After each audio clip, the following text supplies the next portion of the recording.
क्या आम आदमी पार्टी की मान्यता हमेशा के लिए रद्द हो जाएगी? क्या अरविंद केजरीवाल, मनीष सिसोदिया और दुर्गेश पाठक को भविष्य में चुनाव लड़ने से पूरी तरह अयोग्य ठहरा दिया जाएगा?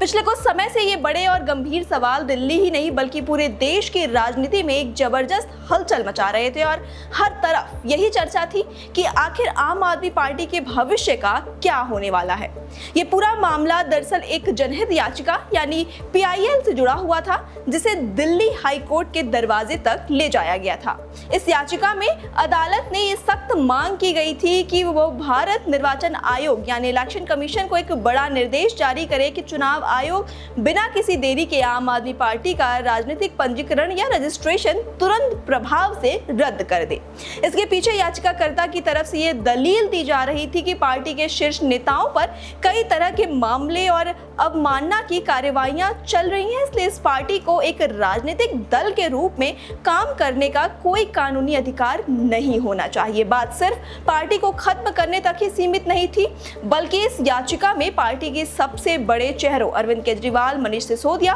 और दुर्गेश पाठक पर सीधा निशाना साधते हुए अदालत से ये भी गुहार लगाई गई थी कि इन सभी नेताओं को अयोग्य घोषित कर दिया जाए ताकि वे भविष्य में किसी भी चुनाव या संवैधानिक पद का हिस्सा ना बन सके। इस खबर के सामने आते ही सियासी गलियारों में जैसे एक बड़ा भूचाल आ गया था और आम जनता के बीच ये अटकलें तेज हो गई थी कि अगर चुनाव आयोग ने सच में मान्यता रद्द कर दी तो दिल्ली की सत्ता और आम आदमी पार्टी के वजूद का क्या होगा। हर कोई सांसें थामे अदालत के फैसले का इंतजार कर रहा था, लेकिन अब इस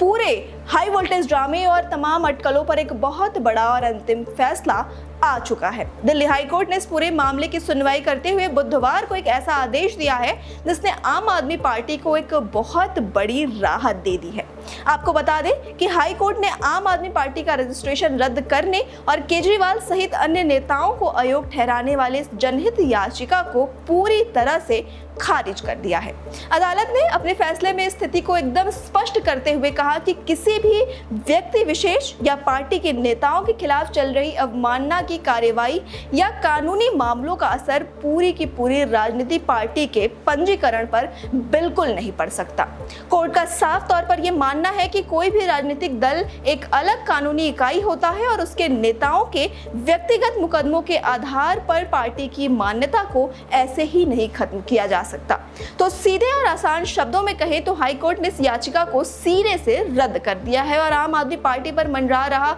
मान्यता खत्म होने का ये बड़ा संकट अब पूरी तरह टल चुका है। दूसरी बड़ी खबरों के लिए आप जुड़े रहिए अनादि टीवी दिल्ली के साथ। नमस्कार।